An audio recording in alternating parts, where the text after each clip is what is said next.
Savvy Business Radio, drawing out the best from our guests with our host, Christina Nitchman. Our guest today is John Wessinger, sharing his enlightening book, Ride the Wave, How to Embrace Change and Create a Powerful New Relationship with Risk. Find out more about John and his latest book, Ride the Wave, at lateralsolutions.com. Hi, John. Welcome to Savvy Business Radio. How are you today? Hi, Christina. I'm doing great. I'm so happy to have you. You have a very fascinating story that kind of paralleled with my own. We talked before the interview that you used massive change in your life in one area to affect your business area and your whole life, actually. And you're going to share how that happened for you. And I did my own kind of massive change that kind of propelled me forward. But I think this will help others out there who are kind of the brink, like, I'm a business owner perhaps, but I need to do something different to make, success and massive changes, but I don't know where to begin. Or you're stuck in a job that you hate and you're like, this needs to change and I don't know where to begin. And you're going to help people with that. But before we go to sharing that, share with the audience a little bit about your backstory. Yeah. So I've been working professionally for about 20 years now. And my background is built around retail sales and marketing and then healthcare sales and marketing. And I worked for an organization called Energizer for about 5 years, right out of college. And I worked with Target, Walmart, Best Buy, Home Depot accounts, and did mainly sales and marketing, but also did some special projects within my time there. And at Shire, the healthcare company I worked for, we were like the market leader for neuroscience. The disease states and for medications within that area. And I worked there for 10 years, mainly sales and marketing. I did some field sales trainer roles. I did an interim marketing role. And then also I did some special projects there as well, where you kind of interface with some different areas within the organization. And so I reached a point where I wanted to go out on my own and start a business and try to use my experience that I had within both of those industries. And a lot of the work that I did was sales and marketing, but I really enjoyed kind of these special projects that we did. And a lot of it was sales and marketing with new technology, whether it was like introducing an iPad into kind of a selling message or a sales call, and using CRM and those sorts of things.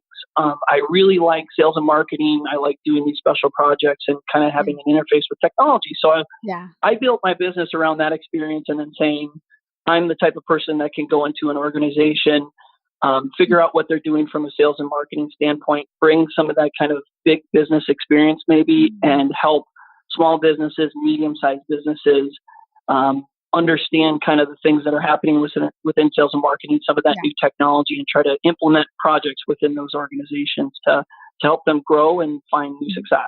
Yeah. And what I got when I started reading your book, by the way, you wrote Ride the Wave, How to Embrace Change and Create Powerful New Relationship with Risk, which is oh so imperative in this day and age.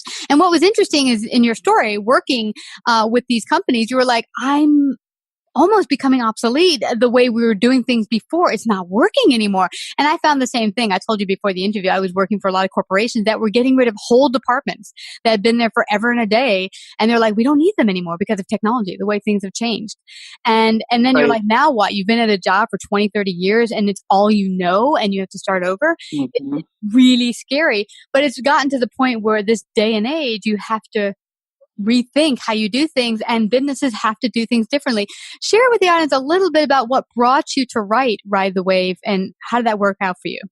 Yeah. So after I had started my business and went out on my own, I, for about 18 months, was really doing some of the sales and marketing stuff I had learned in-house at those two previous organizations, and was sending emails, was making phone calls. I would put together marketing materials, mail stuff out.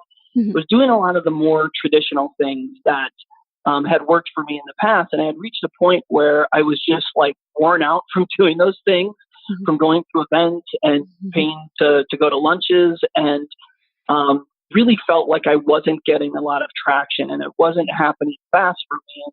So I said, I need to do something different, and I need to change how I'm approaching marketing my business, marketing myself, and how I'm creating a name for myself in the Minneapolis market or beyond. And so I really had to take a hard look at what I was doing and decided to do more of what I would call maybe like a content forward strategy, or more of like a inbound marketing strategy, where I said, I'm going to start to develop content where I talk about the things that I feel are challenges within sales and marketing. Mm-hmm. And I provide information out there to potential customers or clients and allow them to kind of find out about John, find out about the things that he thinks are the challenges right now, and me providing advice on how to overcome those. So the first thing I created was a workshop, and I used the workshop for about half a year for 6 months, and met with people. And I used that as my first introduction to say, this is who I am. I'm John, and I'm going to talk to you about Ride the Wave and some of the challenges that are happening right now. And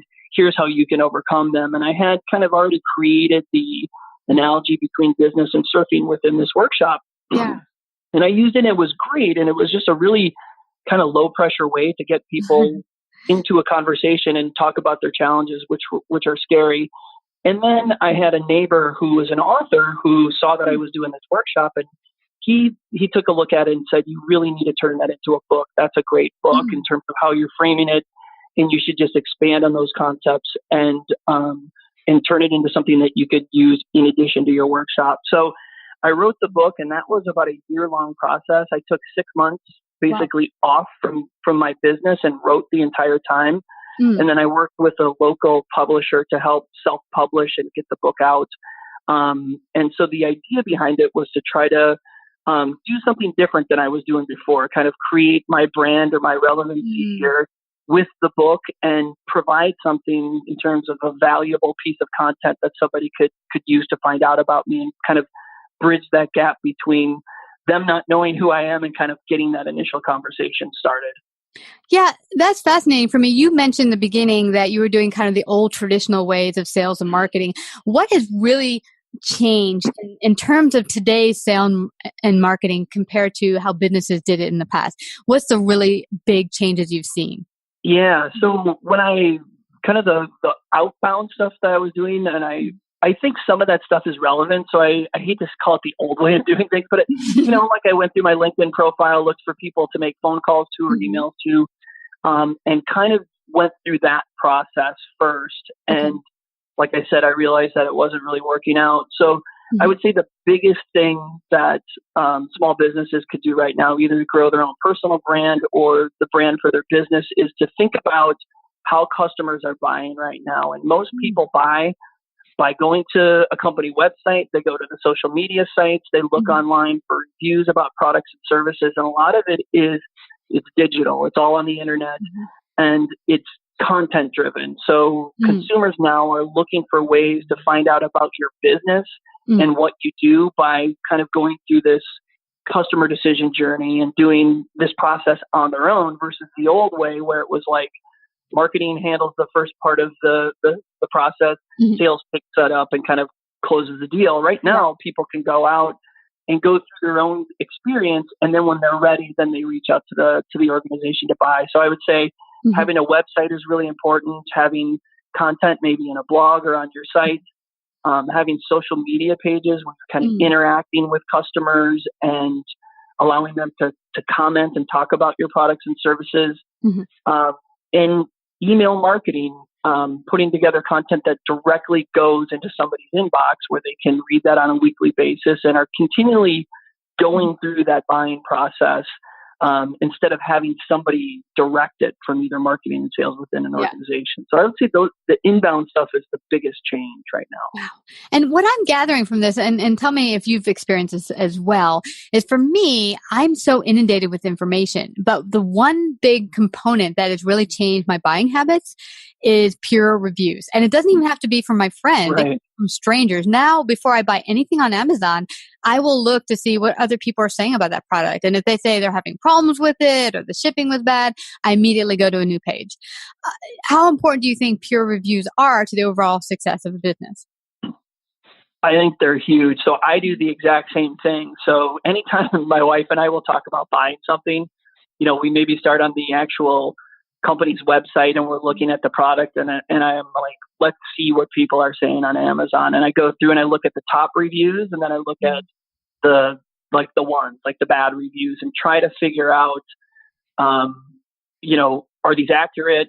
Where do I fit within this bucket? Like, what are my concerns about this product or service? And really trying to figure out kind of where I lie. And there's some things that I think are relevant to my purchase decision, and some things that aren't, and that I, can kind of ignore and still make a purchase decision. But I would say that they're huge.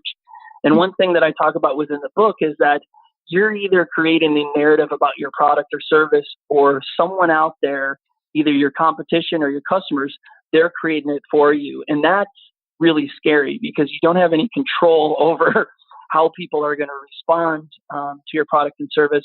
You don't really have a way to control that story that might be told. And so trying to create content that will drive purchases is really important in kind of creating that story about your product and service.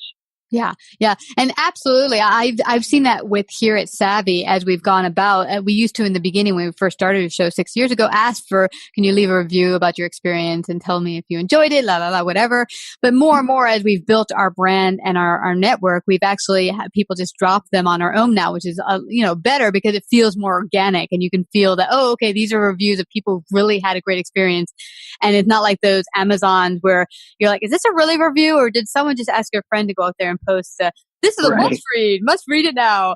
But also tell me, how has it worked out with content for you? Because there's so much information out there. How do you get weeded out so that people are like paying attention to your content as opposed to someone else? Yeah, that's a good question. I think the first thing I try to do with Ride the Wave in the book was use the surf analogy, and use surfing as kind of like the hook or the way to bridge people kind of into that conversation. I think if I went out and just talked about, things are really tough and the conditions are challenging and you're going to need new skills and, wow, risk is really scary, I think it kind of falls flat. I think a lot of the conversation out there is about those subjects, but trying to give that information to people in a different way where they can connect with it on a different level. And I know most people aren't surfers. They've never tried surfing, but they still understand the dangers of it and how hard it must be, and how those ideas still are relatable to them, even if they're not in business. And trying to get creative about how you're bridging that conversation. And I know, like, the surf thing may not work for everybody, but it definitely is a way to, like you said, kind of filter out those people. So if people get the Ride the Wave thing and they're interested in it, I know that that's the type of person that maybe I would want to work with as a client, because they kind of get things on a different level or see the bigger picture. And if I can get them to kind of buy in or agree to these challenges, then it might be easier to talk to them about their own internal challenges and saying, we found a connection point here. You and I both agree that things are changing and we need to do something. So what is it that we're going to do in order to change your business or to move in a different direction? So I would say trying to create kind of a way for people to get into it is probably the most important thing. And like I said, this seemed to work for me, and it was a good angle or approach to kind of use. Yeah. And everyone has their own interest in kind of directions that would pull people. Interestingly, I told you before the interview, my pull for massive change in my life was flying. And I've been drastically scared of it for years. I mean, hiding under the seat of a big commercial liner is how scared I was. And that was going out that year and deciding I'm going to take flying lessons was kind of the propelling forward of how I started to work on other changes in my life. And that's what I pulled forth in your book, is that was kind of the pillar for you, looking at other parts of your life and your business and say, okay, I made massive changes here and it helped me grow as a person. What could I do in the business portion of my life? What have you seen that this can do to help other people with massive change in their life? Where do they begin if they don't have, say, a interest in surfing or flying? Where do they begin to build that disruptive change? Yeah, I think your example is perfect. I mean, you did the same thing that I did, just in a totally different area of life, a different discipline, something that you were passionate about. Maybe not initially, but you probably have become really passionate about flying and love it now. Absolutely. And the same thing was true for me with surfing. It was something that I really wanted to do and wanted to experience and I wanted to get better at. And I used that as a way to learn and to try to figure out how I could apply those lessons to other areas of my life. So I would say everybody has like their unique thing that they're interested in or passionate about. And it could be health and fitness and working out, or it could be food. It could be travel. It could be writing. Maybe there are other people out there that are writing books and authors. I think you really need to identify maybe this thing that you do really well that maybe isn't in business or is unrelated or something that you're interested and passionate about, that you can take those lessons and apply those to what you're doing in other areas of your life. And I think one of the things that I've learned previously in kind of doing some field sales training, working with people who are struggling with sales. I remember one situation I had where, I'm sitting in a car with somebody and we're talking about going in and making a call on one of their customers. And prior to us going in, this person had talked about this trip that they had planned to Napa Valley to go drink wine and to explore these restaurants, and how she planned it for a dozen people and was really focused on executing and getting people there on time and, travel and logistics and all this stuff. But she was struggling from the standpoint of trying to manage and organize her business. And I said, we just talked about your love for food and wine, and you are like the go-to person for this, that you planned a trip for all these people. You need to take what you're doing in that area and think about your business in that way. Bring that passion over for planning and apply it to what you're doing to your business. It's no different. Think about some of the things that are transferable that you can do and bring those to the business, and you'll be successful. You can do it in other areas. It doesn't mean that you can't do it here. So to your point, I think try to find something that you can pull some lessons out of, and think about maybe another area where you have skills that you can apply to business to kind of push you through and get you moving into a new direction versus feeling like you're stuck and that you don't have any options. Yeah. And what I got from your book, John, and your experiences, that by just sometimes not even knowing how this other thing can change your other parts of your life and your business, but sometimes just by going out and doing that thing. I have a friend who's an artist, used to do a lot of artwork as a kid often, and then stopped as an adult. Often the things we love the most, we put on the side as we get into a job or a business, and we don't have time for it. But I told her, pick it back up and start doing it. And sometimes just by picking the surfing, the flying, the artwork up again, and doing that change, bringing that back into your life, that passion will begin for you to see how you can take those gifts and apply them in other parts, because now you're starting to use them again and you start to realize what gifts you have that can be transferable. Exactly. So like my thing that I want to try to bring into my life is guitar and guitar playing, and they're basically collecting dust right now. So that's my next thing that I'm like, how can I bring this other passion that I have and use it as a way to relax, to kind of clear my head? Maybe it's a little bit therapeutic, but exactly. I think you're right. I think we tend to kind of go all in on certain areas and we forget about those other things that bring us balance and help us become better at the things that we're really supposed to focus on. But these other things that are fun kind of give us a break and give us a different perspective that I think we need from time to time. Yeah, a different perspective. And what I get from all major things that you take from playing the guitar or surfing or whatever it might be, is that it often takes a lot of hard work to get good at it.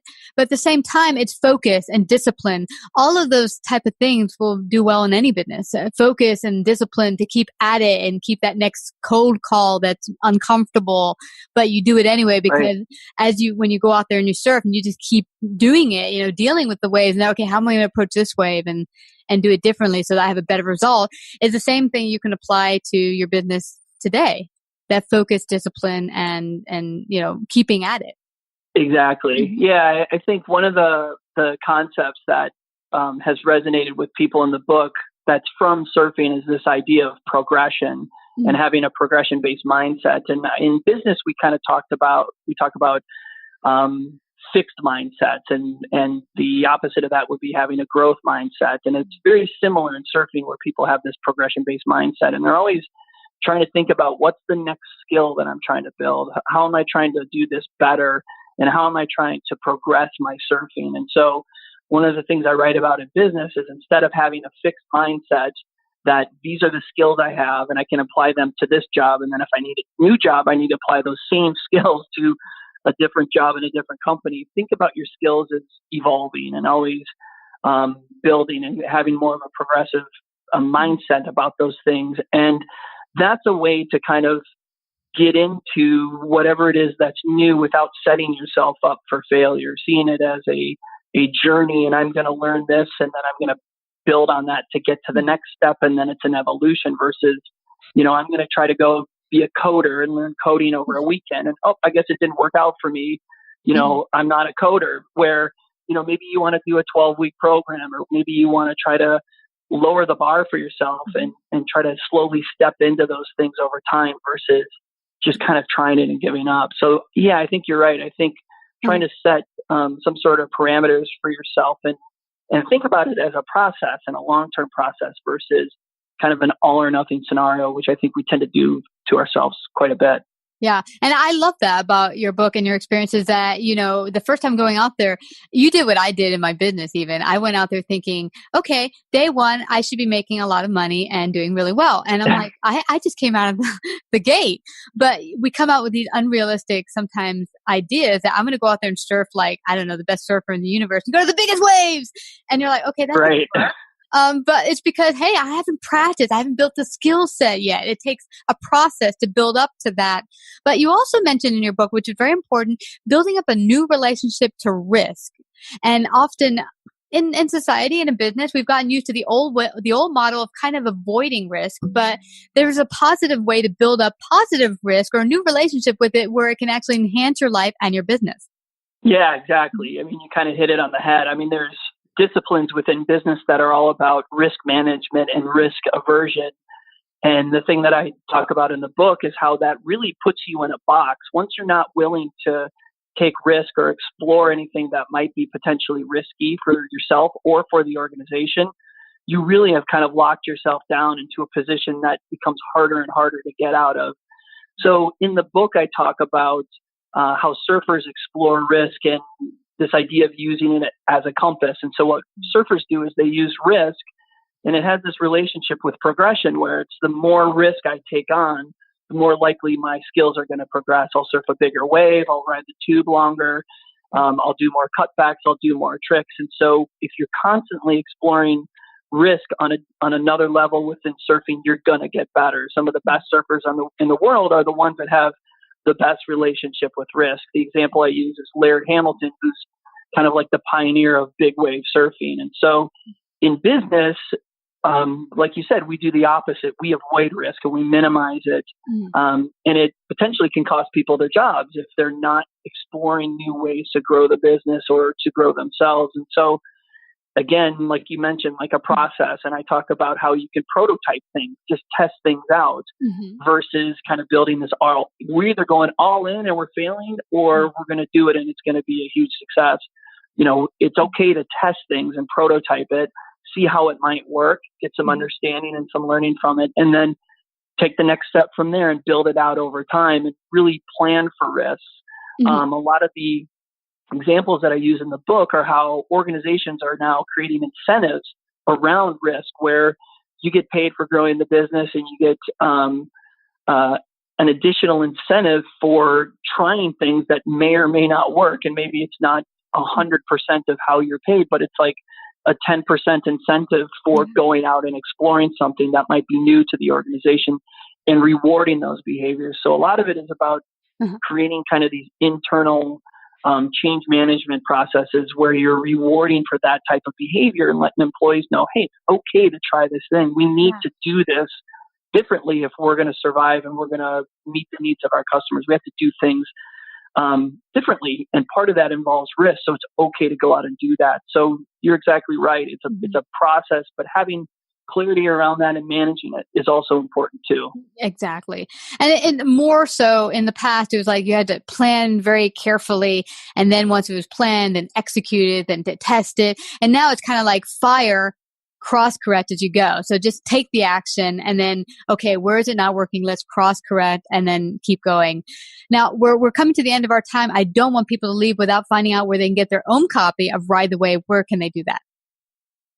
Yeah. So the Ride the Wave is on Amazon.com. It's on Barnes & Noble. And I actually sell the book on my website as well. I do discounted books and bulk orders. So if you want to order one for a team or for your sales organization or whatever, you can get bulk orders there. Okay. And what's that website? It's lateralussolutions.com/book.